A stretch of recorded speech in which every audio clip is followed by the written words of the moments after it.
Hello friends, आज हम class 12 chemistry chapter 12 aldehydes ketones and carboxylic acid इसके NCERT के टेक्स्ट क्वेश्चन है। पेज नंबर 365 पर ये दिए गए हैं। इन क्वेश्चन को आज हम सोल्व करेंगे। तो 12.4 क्वेश्चन है, arrange the following compounds in increasing order of their reactivity in nucleophilic addition reaction. नीचे हमें कुछ कंपाउंड्स दिए गए हैं। इन कंपाउंड्स को हमें न्यूक्लियोफिलिक एडिशन रिएक्शन में इनकी रिएक्टिविटी के इंक्रीजिंग ऑर्डर के आधार पर रखना है। यानी जो न्यूक्लियोफिलिक एडिशन रिएक्शन में सबसे कम रिएक्टिविटी शो करेगा उसे सबसे पहले, ऐसे ही बढ़ते क्रम में यानी इंक्रीजिंग ऑर्डर में हमें इनको अरेंज करना है। तो देखिए, इसमें सबसे फर्स्ट है एथेनल, प्रोपेनल, प्रोपेनॉन और ब्यूटेनॉन। तो इनको ऑर्डर में लगाते समय आपको बस 2 पॉइंट याद रखने हैं। पहला पॉइंट, जो एल्डिहाइड होते हैं वो न्यूक्लियोफिलिक एडिशन रिएक्शन में कीटोन से ज्यादा रिएक्टिव होते हैं। एल्डिहाइड चाहे कोई सा भी हो, एल्डिहाइड कीटोन से न्यूक्लियोफिलिक एडिशन रिएक्शन में ज्यादा रिएक्टिव होगा। एक तो ये बात याद रखनी है आपको। और इसमें दूसरा पॉइंट याद रखना है, वो पॉइंट ये है कि जैसे ही एल्डिहाइड और कीटोन ग्रुप के दोनों तरफ या एक तरफ कार्बन चेन इंक्रीज होगी, कार्बन चेन का मतलब है स्टेरिक हिंड्रेंस इंक्रीज होगा, तो क्या होगा, उससे जो रिएक्टिविटी है वो डिक्रीज हो जाएगी। अब इसमें देखिए, ड्यू टू स्टेरिक हिंड्रेंस, जैसे जैसे एल्डिहाइड और कार्बन में स्टेरिक हिंड्रेंस बढ़ेगा तो रिएक्टिविटी क्या होगी, रिएक्टिविटी उसकी डिक्रीज होगी, रिएक्टिविटी डिक्रीजेस। तो इसमें फर्स्ट पार्ट देखिए, एथेनल। एथेनल में आपको पता है एथ आ गया तो इसमें 2 कार्बन है। प्रोपेनल, ये भी एल्डिहाइड है, प्रोप का मतलब इसमें 3 कार्बन हो गए। प्रोपेनोन, नोन आ गया यानी कीटोन है, कीटोन है तो प्रोप का मतलब इसमें भी 3 कार्बन हो गए। और ब्यूटेनोन, ब्यूटेनोन का मतलब ये कीटोन है और इसमें 4 कार्बन है। तो इसमें आपको देखते ही पता लग गया, सबसे पहला पॉइंट, एल्डिहाइड कीटोन से ज्यादा रिएक्टिव होते हैं, यानी एथेनल और प्रोपेनल इन दोनों कीटोन से ज्यादा रिएक्टिव होंगे। एक तो हमें ये बात पता लग गई। दूसरा, हमें स्टेरिक हिंड्रेंस देखना है। अब ये 2 एल्डिहाइड 2 कीटोन, इनमें देखिए इसमें 2 कार्बन है, इसमें 3 कार्बन है, यानी भीड़ ज्यादा कहाँ है, भीड़ इसके पास है ज्यादा, स्टेरिक हिंड्रेंस। तो जो जिसके पास कम कार्बन है वो ज्यादा रिएक्टिव होगा, ज्यादा कार्बन वाला कम रिएक्टिव होगा। तो देखिए कितना आसान हो गया। इंक्रीजिंग ऑर्डर में हमें इनको अरेंज करना है। तो देखिए फर्स्ट में, इसमें देखिए एल्डिहाइड को तो एक तरफ छोड़ देते हैं क्योंकि इनका रिएक्टिविटी ज्यादा होगी। प्रोपेनोन और ब्यूटेनोन ये कीटोन है, पहले इन दोनों में देखते हैं। इसमें जो ब्यूटेनोन है उसके पास 4 कार्बन है, तो 4 कार्बन वाले के पास 3 कार्बन के मुकाबले वो कम रिएक्टिव होगा, यानी न्यूक्लियोफिलिक एडिशन रिएक्शन में कम रिएक्टिविटी शो करेगा। तो सबसे पहले आएगा ब्यूटेनोन, क्योंकि ये स्टेरिक हिंड्रेंस ज्यादा शो करता है। उसके बाद प्रोपेनोन, कीटोन ही लेना है पहले, तो इसमें 3 कार्बन है और कीटोन है इसलिए ये ब्यूटेनोन से ज्यादा रिएक्टिव होगा। उसके बाद आते हैं एल्डिहाइड में। एल्डिहाइड में पहले आएगा प्रोपेनल, क्योंकि इसके पास 3 कार्बन है, स्टेरिक हिंड्रेंस इसके पास ज्यादा है। और सबसे ज्यादा रिएक्टिव होगा एथेनल, क्योंकि एक तो एल्डिहाइड है और इसके पास स्टेरिक हिंड्रेंस भी कम है, यानी 2 ही कार्बन है इसके पास। तो देखिए कितना आसान हो गया। एक तो एल्डिहाइड कीटोन से ज्यादा रिएक्टिव, तो पहले कीटोन को। अब कीटोन में भी इसके पास 4 कार्बन, तो ये 3 कार्बन वाले से कम रिएक्टिव, तो ये वाला इसका ऑर्डर होगा। अब इसमें सेकंड देखिए, बेंजल्डिहाइड, पैराटोरुएल्डिहाइड, पैरानाइट्रोबेंजल्डिहाइड, एसिटोफिनोन। तो इसमें सबसे पहले वही एल्डिहाइड कीटोन से ज्यादा रिएक्टिव, ये भी एल्डिहाइड, ये भी एल्डिहाइड, ये भी एल्डिहाइड, लेकिन ये है कीटोन, तो इसको तो सबसे पहले लगाएंगे क्योंकि ये सबसे कम रिएक्टिव है। बाकी तीनों एल्डिहाइड हैं, ये कीटोन है और कीटोन एल्डिहाइड से कम रिएक्टिव होता है, तो एसिटोफिनोन का नंबर सबसे पहले, क्योंकि इंक्रीजिंग ऑर्डर है तो सबसे कम रिएक्टिव कौन सा है, एसिटोफिनोन। ये तो पहले नंबर पे आ गया हमारा, ये तो हमें पता लग गया। अब बाकी जो हमारे पास है उनकी यहाँ पर पहले हमें स्ट्रक्चर पता होनी चाहिए, तब उनको हम अरेंज कर पाएंगे। तो देखिए, बेंजल्डिहाइड यानी बेंजीन के ऊपर CHO ग्रुप, ये होता है बेंजल्डिहाइड। पैराटोरुएल्डिहाइड, पैराटोरु का मतलब क्या है कि ये पैरा पोजीशन पर यहाँ पर CH3 ग्रुप लगा है, ये CHO, ये यहाँ पर ये पैरा पोजीशन, इस पर CH3 ग्रुप लगा हुआ है। तो ये आप देख सकते हैं, अगर मैं CHO यहाँ से हटा दूं तो ये वाला टोलुइन होता है, तो यहाँ से ले गया टोलू, ये वाला, और यहाँ पर CHO ग्रुप लगा दिया तो पैराटोरुएल्डिहाइड। पैरा नाइट्रोबेंजल बेंजल्डिहाइड, तो पहले बेंजल्डिहाइड बना दें, पैरा पोजीशन पर नाइट्रो ग्रुप लगा दें NO2, ये बेंजल्डिहाइड, यहाँ पर पैरा पर नाइट्रो ग्रुप लगाया तो पैरा नाइट्रो बेंजल्डिहाइड। एसिटोफिनोन होता है COCH3 बेंजीन के ऊपर। तो देख सकते हैं बाकी सब एल्डिहाइड, ये कीटोन, तो कीटोन पहले नंबर पर, पहला तो हमें पता लग गया। अब बाकी तीनों बेंजल्डिहाइड हैं, मतलब एल्डिहाइड हैं, इनमें लगाएंगे हम इलेक्ट्रॉनिक इफेक्ट। जैसे आपको पता है न्यूक्लियोफिलिक एडिशन रिएक्शन में इस कार्बन के ऊपर, जिससे ये CHO ग्रुप में ये ऑक्सीजन जुड़ा हुआ है, इस कार्बन के ऊपर पार्शियल पॉजिटिव चार्ज होता है और जो न्यूक्लियोफाइल होता है वो इसी कार्बन से आकर जुड़ता है। तो अगर बेंजल्डिहाइड पर हम एक ऐसा ग्रुप लगा दें जो इस कार्बन का पॉजिटिव चार्ज इंक्रीज करे और ज्यादा पॉजिटिव चार्ज इसको कर दे, तो वो क्या होगा, वो इसकी रिएक्टिविटी को इंक्रीज करेगा। जैसा कि यहां पर हमने ये नाइट्रो ग्रुप लगा हुआ है, यहां पर ये हमने CH3 ग्रुप लगाया हुआ है। अब नाइट्रो ग्रुप आपको पता है इलेक्ट्रॉन अपनी तरफ खींचता है, यहां पर इस कार्बन के ऊपर पार्शियल पॉजिटिव चार्ज है, तो नाइट्रो ग्रुप का काम क्या है, इलेक्ट्रॉन को अपनी तरफ खींचना, इलेक्ट्रॉन विदड्रॉइंग ग्रुप है ये। तो ये नाइट्रो ग्रुप इलेक्ट्रॉन को अपनी तरफ खींचेगा। जब इलेक्ट्रॉन को अपनी तरफ खींच रहा होगा तो इस कार्बन का पॉजिटिव चार्ज इंक्रीज होगा। क्यों, एक तो इस कार्बन के ऊपर पहले से ही इलेक्ट्रॉन की कमी है, ऊपर से नाइट्रो ग्रुप हमने ऐसा लगा दिया जो और इलेक्ट्रॉन को अपनी तरफ खींचेगा। अब इलेक्ट्रॉन को ये अपनी तरफ खींचेगा तो इसका पॉजिटिव चार्ज इंक्रीज होगा। पॉजिटिव चार्ज इंक्रीज होगा तो जो न्यूक्लियोफाइल है वो और ज्यादा आसानी से इस पर अटैक कर पाएगा। तो और दूसरी तरफ ये वाला आप देखिए CH3 ग्रुप, CH3 ग्रुप आपको पता है ये इलेक्ट्रॉन डोनेटिंग ग्रुप है, यानी इलेक्ट्रॉन को डोनेट करता है। तो यहां पर ये पार्शियल पॉजिटिव चार्ज, अब ये CH3 ग्रुप इलेक्ट्रॉन को डोनेट करेगा, कार्बन को चाहिए इलेक्ट्रॉन, तो इसका पॉजिटिव चार्ज डिक्रीज हो जाएगा क्योंकि इसके पास तो इलेक्ट्रॉन की कमी है। CH3 क्या करेगा, इसको इलेक्ट्रॉन डोनेट करेगा, इलेक्ट्रॉन इसको प्रोवाइड कराएगा, जिससे इस कार्बन के ऊपर जो पॉजिटिव चार्ज है वो डिक्रीज होगा। पॉजिटिव चार्ज डिक्रीज होगा तो जो न्यूक्लियोफाइल है उसको तो ज्यादा पॉजिटिव चार्ज चाहिए, तो इसका पॉजिटिव चार्ज डिक्रीज हो रहा है तो न्यूक्लियोफाइल इस पर आसानी से अटैक नहीं कर पाएगा। दूसरी तरफ ये बेंजल्डिहाइड है, इस पर ना इलेक्ट्रॉन डोनेटिंग ग्रुप है ना इलेक्ट्रॉन विदड्रॉइंग ग्रुप है, तो इसकी रिएक्टिविटी जितनी है उतनी ही रहेगी। तो आप देख सकते हैं नाइट्रो ग्रुप की वजह से इस कार्बन की जो रिएक्टिविटी है वो इंक्रीज हो रही है, तो ये आएगा हमारे सबसे ज्यादा रिएक्टिव 4th पोजीशन पर, जबकि बेंजल्डिहाइड आएगा 3rd पोजीशन पर। वो क्यों, क्योंकि बेंजल्डिहाइड के मुकाबले जो ये वाला ग्रुप है पैराटोरोएल्डिहाइड, इसकी रिएक्टिविटी कम होगी, क्योंकि बेंजल्डिहाइड पर तो ये कार्बन के ऊपर जितना पॉजिटिव चार्ज है उतना ही रहेगा, जबकि इसमें कार्बन का पॉजिटिव चार्ज डिक्रीज होगा क्योंकि इलेक्ट्रॉन डोनेट करेगा। तो पैराटोरोएल्डिहाइड का न्यूक्लियोफिलिक एडिशन रिएक्शन में जो रिएक्टिविटी है वो बेंजल्डिहाइड से भी कम हो जाएगी due two electron releasing group. ये आएगा हमारा दूसरे पोजीशन पर। तो सबसे कम किसकी है, एसिटोफिनोन की, उससे थोड़ी ज्यादा पैराटोरोएल्डिहाइड की, उससे थोड़ी ज्यादा बेंजल्डिहाइड की, सबसे ज्यादा पैरा नाइट्रोबेंजल्डिहाइड। तो इसको इंक्रीजिंग ऑर्डर में मैं लगा देता हूं, एसिटोफिनोन सबसे पहले, उससे थोड़ी ज्यादा पैरा टोरोएल्डिहाइड, उससे थोड़ी ज्यादा बेंजल्डिहाइड और सबसे ज्यादा पैरानाइट्रो, क्योंकि इसके पास इलेक्ट्रॉन को विड्रॉ करने वाला ग्रुप है जो कार्बन के ऊपर पॉजिटिव चार्ज को इंक्रीज कर देगा, जिससे जो न्यूक्लियोफाइल है वो आसानी से अटैक कर पाएगा। तो इसमें ये ऑर्डर फॉलो होगा। अब अगला देखिए, predict the product of the following reaction. नीचे रिएक्शन दी गई है, इनके हमें प्रोडक्ट बताने हैं।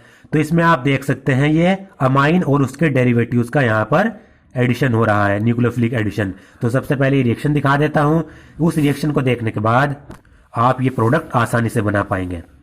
तो ये देखिए न्यूक्लियोफिलिक एडिशन रिएक्शन में अमोनिया और उसके डेरिवेटिव्स का जब न्यूक्लियोफिलिक एडिशन हो रहा था, तो इसमें मैंने आपको एक ट्रिक बताई थी, ये होता है हमारा एल्डिहाइड और कीटोन, कुछ भी हो सकता है, और यहां पर था ये अमोनिया के डेरिवेटिव्स यानी NH2Z, यहां पर Z कुछ भी हो सकता है, NH2 होना चाहिए, NH2 के आगे जो Z है वो इनमें से कुछ भी हो सकता है, हाइड्रोजन ROH कुछ भी हो सकता है। तो ये अमोनिया और उसके डेरिवेटिव्स हैं। बस इसमें मैंने आपको बताया था क्या, इस NH2 से ये हाइड्रोजन निकालना है और एल्डिहाइड और कीटोन से ये ऑक्सीजन निकालना है। बाकी जब यहां से हाइड्रोजन निकल जाएगा तो ये जो नाइट्रोजन है अमोनिया के डेरिवेटिव्स का, ये इस डबल बॉन्ड से आकर यहां पर जुड़ जाएगा। देखिए ये NZ इस कार्बन से डबल बॉन्ड के द्वारा यहां पर आकर जुड़ गए। तो बस ऐसे ही हमें उस रिएक्शन में करना है। अब सिंपल यहां पर आप बना सकते हैं। देखिए ये हमारा कीटोन है और यहां पर NH2OH, OH Z की जगह पर क्या है NH2Z, तो Z की जगह पर यहां पर OH है। तो हमें क्या करना है, यहां से ये H2 निकालना है और यहां से ये ऑक्सीजन निकालना है, और जो ये जिस नाइट्रोजन से H2 निकले इस वाले नाइट्रोजन को इस डबल बॉन्ड से जोड़ देना है। सिंपल प्रोडक्ट बनेगा न्यूक्लियोफिलिक एडिशन रिएक्शन का। तो ये देखिए यहां पर डबल बॉन्ड, इससे ऑक्सीजन, तो ये मैंने 4 का बना दिया, 5 6 का बना दिया, 5 का है, ये इस तरीके से है, इस तरीके से बनेगा।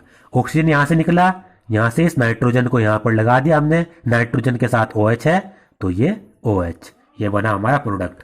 इसमें भी वही है कीटोन, और यहां पर आप देख सकते हैं NH2 के आगे ये पूरा का पूरा Z ग्रुप है।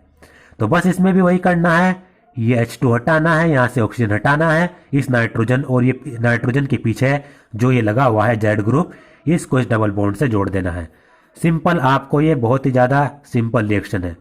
ये डबल बॉन्ड, ऑक्सीजन तो इससे निकल चुका, ये नाइट्रोजन यहां पर लगाना है, यहां से H2 निकल चुका, नाइट्रोजन के आगे सिंगल बॉन्ड से ये NH, और यहां पर NH, ये बेंजीन रिंग, यहां पर ये बॉन्ड, ये बॉन्ड, ये बॉन्ड, इससे यहां पर O2N, NO2 ग्रुप, और यहां पर ये NO2 ग्रुप। तो ये बनेगा हमारा प्रोडक्ट। इसमें थर्ड पार्ट देखिए, हमारे पास ये एल्डिहाइड दिया गया है और यहां पर अमोनिया का डेरिवेटिव दिया गया है। बस इसमें एक प्रॉब्लम आती है, इधर भी NH2 दिया हुआ है, इधर भी NH2, तो हमें देखना है Z ग्रुप हमारा ये है या फिर NH2 ये है या फिर Z ग्रुप ये है। तो इसके लिए आप ये टेबल देखिए, इसमें ये वाला ग्रुप है सेमी कार्बोजाइड। सेमी कार्बोजाइड में जो Z ग्रुप है वो ये है NHCONH2, ये हमारा होता है Z ग्रुप। तो यहां पर भी आप देख सकते हैं, अगर मैं इधर से लूं तो CONH NH2, तो ये तो हमारा सेमी कार्बोजाइड ग्रुप नहीं है, तो मुझे लेना पड़ेगा Z ग्रुप इधर से NHCONH2, ये मेरा हो गया इधर का Z ग्रुप। तो ये इंपॉर्टेंट है, ये आपको याद रखना है, क्योंकि मैंने अगर इस वाले हाइड्रोजन से H2 निकाल दिया तो यहां से Z ग्रुप गलत हो जाएगा।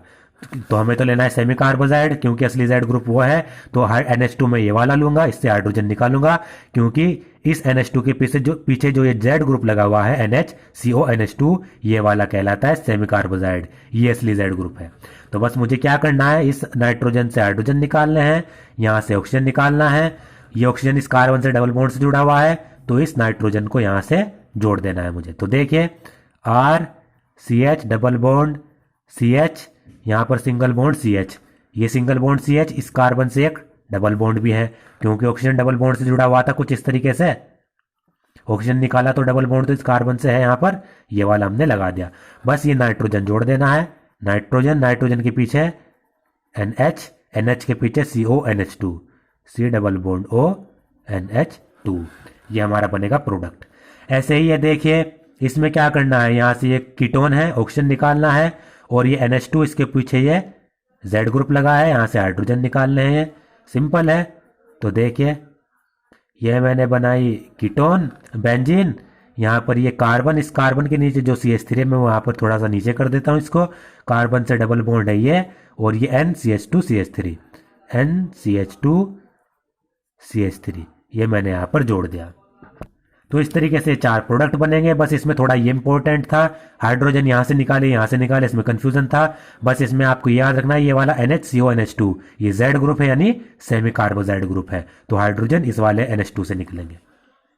साथ ही साथ आपको ये भी याद रखना है इन सभी में, यहां से H2 यहां से O, तो इसमें सभी में H2O भी निकलेगा, क्योंकि दोनों प्रोडक्ट लिख सकते हैं हम, उससे ज्यादा आंसर सही हो जाएगा। तो सभी में आप H2O भी निकाल सकते हैं, ये H2 और ये O, वाटर भी निकाल सकते हैं। अब ये देखिए पेज नंबर 367 पर ये वाले इंटेक्स्ट क्वेश्चन है, ये भी कर लेते हैं। Give the IUPAC name of the following compound, ये नीचे कंपाउंड दिए गए हैं, इनके हमें आईयूपीएसी नेम लिखने हैं। तो यहां से आप देख सकते हैं इनके आईयूपीएसी नेम लिखते हैं फिनाइल, फिनाइल ग्रुप, यानी यहां पर पीएच की जगह पर ये बेंजीन रिंग में बना सकता हूं, पीएच का मतलब होता है फिनाइल ग्रुप, तो ये मैंने फिनाइल ग्रुप लगाया, इससे यहां पर CH2 COOH ग्रुप जुड़ा हुआ है। तो आप देख सकते हैं यहाँ फिनाइल ग्रुप से COOH ग्रुप डायरेक्टली नहीं जुड़ा हुआ है, यहाँ पर कार्बन की चेन है, तो इसमें मैं नंबरिंग कर सकता हूँ, इसको 1, इसको 2, इसको 3। तो आप देख सकते हैं यहाँ तीसरे नंबर पर, तीसरे कार्बन पर फिनाइल ग्रुप जुड़ा हुआ है, तो इसका नाम क्या लिखेंगे? 3 फिनाइल। और 3 कार्बन का मतलब प्रोपेन, 3 फिनाइल प्रोपेनोइक एसिड, इसका ये नाम होगा।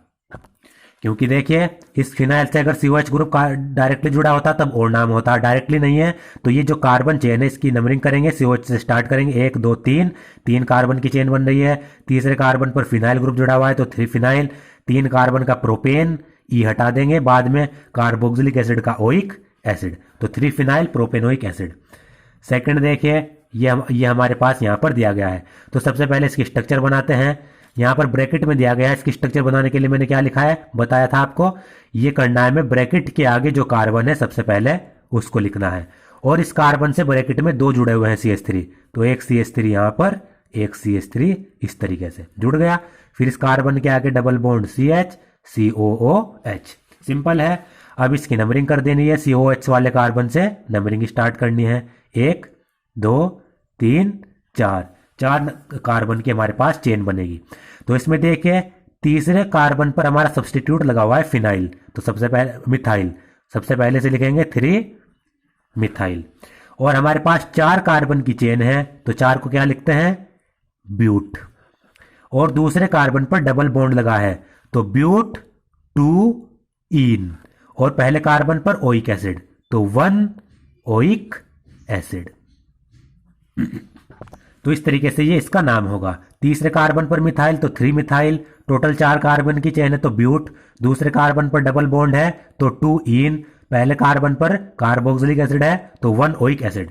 ये भी इसका नाम हो सकता है, या सिंपल ये लिख दें 3 मिथाइल ब्यूट 2 इनोइक एसिड। यानी जो कार्बोक्सिलिक एसिड पहले कार्बन पर है तो इसको शो नहीं भी करते तब भी इसका नाम सही होता है। अब देखिए थर्ड में क्या दिया हुआ है, इसके ऊपर CH3 और COH लगा हुआ है, साइक्लोपेंटेन हमें दिया गया है, और यहां पर CH3 और ये CH3 लगा हुआ है। तो आपको पता है जिस साइक्लिक कंपाउंड से COOH ग्रुप डायरेक्टली जुड़ा हुआ हो इस वाले कार्बन को हम कंसिडर नहीं करेंगे। तो नंबरिंग यहां से स्टार्ट करेंगे, जो इस कार्बन ये वाला कार्बन है, 1 2 3 4 5 कार्बन के हमारे पास ये साइक्लिक कंपाउंड है।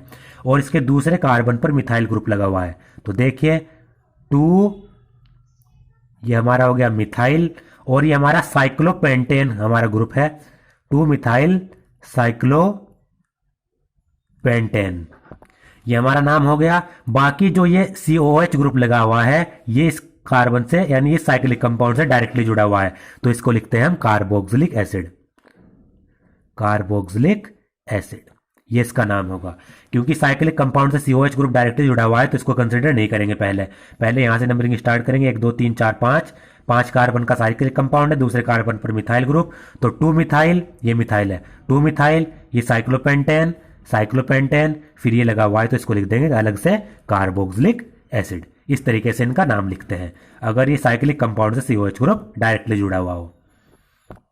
अब इसमें लास्ट देखिए, लास्ट में ये हमें दिया हुआ है यहां पर कुछ इस तरीके से, ये बेंजीन रिंग दी हुई है हमें, यहां पर ये COOH ग्रुप और यहां पर ये NO2 ग्रुप, एक NO2 ग्रुप यहां पर और एक O2N यानी NO2 ग्रुप यहां पर। तो देखिए यहां से ये COH ग्रुप इससे डायरेक्टली जुड़ा हुआ है तो यहां से नंबरिंग स्टार्ट करेंगे, 1 2, ये NO2 यहां पर है, 3 4 5 और 6। तो यहां पर आपको पता है अगर यहां पर ये नाइट्रो ग्रुप ना होते, बेंजीन रिंग के ऊपर यहां पर ये COH ग्रुप जुड़ा हुआ होता, तो इसको हम क्या कहते हैं?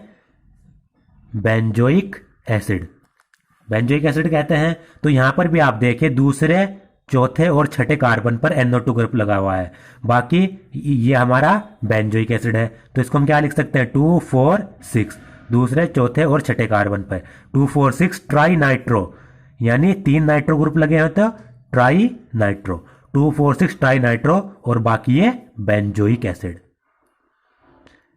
बेंजोइक एसिड, इस तरीके से इसका नाम लिखते हैं, 2 4 6 ट्राई नाइट्रो, बाकी ये वाला जो ग्रुप है बेंजोइक एसिड।